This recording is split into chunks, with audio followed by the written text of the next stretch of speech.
I mean, so that's why I say if you can handle, first of all, if you don't want the glasses as a character choice, which sometimes is a wonderful character choice, make Yeah, sure that any glasses that you're going to use for a character choice are non-reflective, not like mine.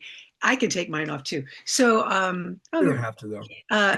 But if you're going to do the read with glasses because it makes the read more efficient, good, effective.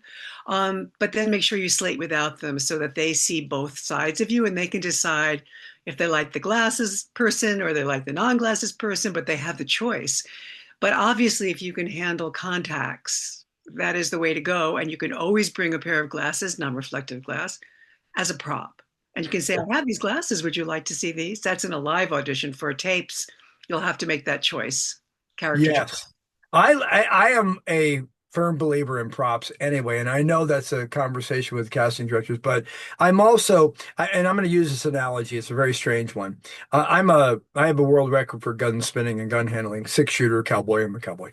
And it's interesting because I talk to a lot of my friends that do the same thing and they do all these tricks where they're juggling. And I go, I only do it to show that, and I'm going to say this, that if I was to make the move, it would be to kill the person in the film, only on screen. But the point is that it's the same thing with a prop, I believe, and I'm sure you probably believe this too, is that you don't want to use these as a prop to depend on. You're simply using, and for instance, if I start up my read, I might be, have some of my thing, and I might start it off and go, yeah, I mean, that's what I think, and then put them in my pocket. It's Yeah. purely so you can see that this is what I look like. Plus, if the guy or gal is intelligent, that's proven that makes them smarter. So I don't know. What's your idea about props? Oh, by the way, first of all, I probably should say, Jodi Rothfield, give us a little bit of background. Remember that question. Tell us about yourself. I'm talking like we've been old friends and we're taking off where we left off before and As knowing. of yesterday. Right. So my background is actually music. I was a music producer, manager, the whole nine yards in the MTV era in New York. And I got tired of living in New York. I'm born and bred New Yorker. And I went to LA with my best friend in New York, Ronnie Yeskel, who has since passed. But Ronnie was a very well-known casting director. Right. And we both moved to LA to see where we could go with it. And I sat and sat and sat. And the minute she arrived, she got the position of being casting director at LATC, Los Angeles Theater Center, which was Well a done. very prestigious Yeah. position, but she wanted to do film. So she worked there. And while I was waiting for something to happen for me in music, which never quite did, she brought me in to assist her, which was a lot of fun for a single young woman with all the young actors. And it was exciting to go to the different studios. Blah, blah, blah, blah. Anyway, in the course of my helping her out, her friend Gary Zuckerbrod, who is still with us, thank goodness, Yeah. he was doing a lot of movies of the week and movies. And in those days, movies of the week were big They were and a big. lot of regular feature films. And he needed an assistant, and she suggested that he take me on. So I went along with him, and that's where I really learned how to be a casting director because the first job that we did, well, actually, the first job we did was Shocker, No More Mr. Nice Guy, which is one of the most famous and original horror flicks. Yeah. Seems to be the genre today. It's revisiting us, unfortunately. Yeah, it really is.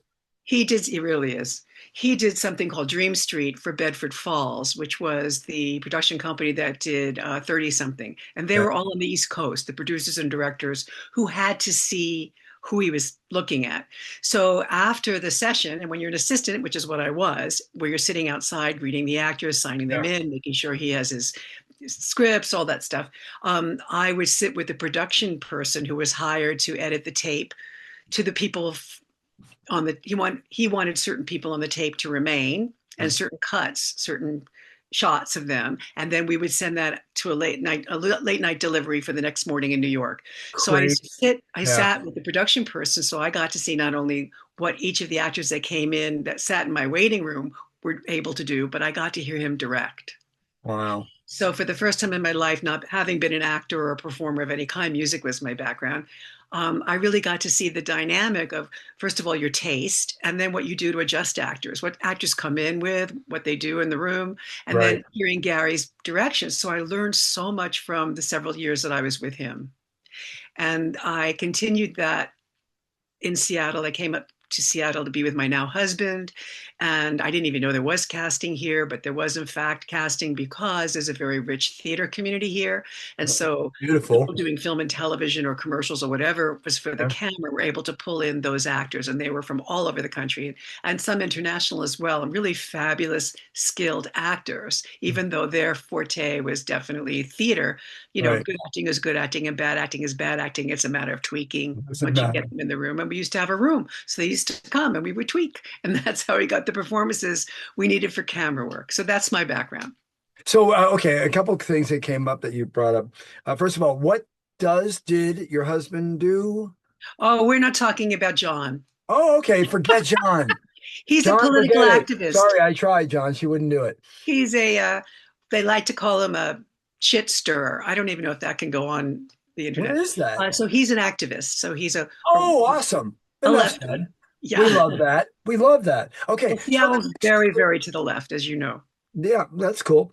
So here's the question that comes to my mind because you talked about a pretty wide geographic when you talked about actors.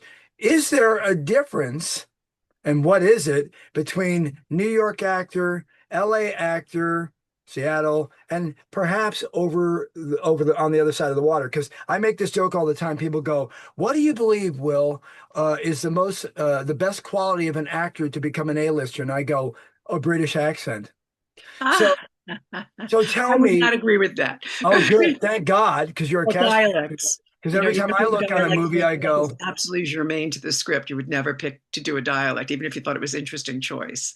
yeah, well, I see a lot of films. I mean, we all do. But you see the films and you go, oh, yeah, okay, that's another British actor doing an American accent. And anyway, so any thoughts? Because LA, I mean, LA I do is have LA. thoughts. I What do do you have think? thoughts about that. And I'll tell you what they are.